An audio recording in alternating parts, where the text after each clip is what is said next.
Hi అండి, ఈ చెకోడీలు చాలా గుల్లగా ఉంటాయండి. స్వీట్ షాప్ స్టైల్లో చేసి చూపిస్తున్నాను. తక్కువ ఇంగ్రీడియంట్స్ కావాలి చేసుకోవడానికి ట్రై చేసేయండి. 2 కప్పుల నీళ్ళు తీసుకోవాలి. చక్కగా ఇందులో పసుపు కారం వేసామన్న పేరు కొద్దిగా వేసుకోవాలి. తగినంత సాల్ట్ వేసేసుకుని ఇలా 1 స్పూన్ వామ్ ఇలా నలిపివేయండి, మంచి ఫ్లేవర్ వస్తుంది. 1 స్పూన్ నూనె వేసేసుకొని స్టవ్ మీద పెట్టేసేయాలి. బాగా మరగాలి. ఈ లోపల అదే కప్పుతో 2 కప్పులు మైదా పిండి వేసుకోవాలి. 1 కప్పు తర్వాత 1 నీళ్లు మైదా పిండి సమానంగా వేసుకోవాలన్నమాట. ఇలా చిన్న మంట మీద కలుపుకొని బాగా కలిసిన తర్వాత దించేసి చపాతీ పిండిలాగా బాగా మెత్తగా మదాయించాలి.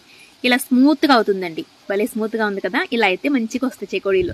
ఇప్పుడు వంట తీసుకుని జంతుకులు సట్రంలో వేసేసి చక్కగా ఇలా చూపించిన విధంగా పిండి అద్దేసుకుని దాని మీద వేయాలి.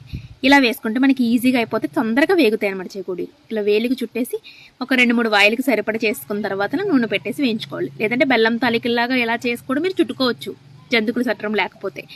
ఫస్ట్ నూనె బాగా మరిగిందో లేదో చెక్ చేసుకొని అప్పుడు మీడియం ఫ్లేమ్లో పెట్టి వేసేసి కొంచెం సేపు వేయించుకున్నాక హై ఫ్లేమ్లో పెట్టి వేయించుకోండి. ఇలా నురక రావట్లేదు అంటే చక్కగా వేగిపోయినట్లే. అప్పుడు సర్వ్ చేసేసుకోండి. ట్రై చేయండి, లైక్ చేయండి. Thank you.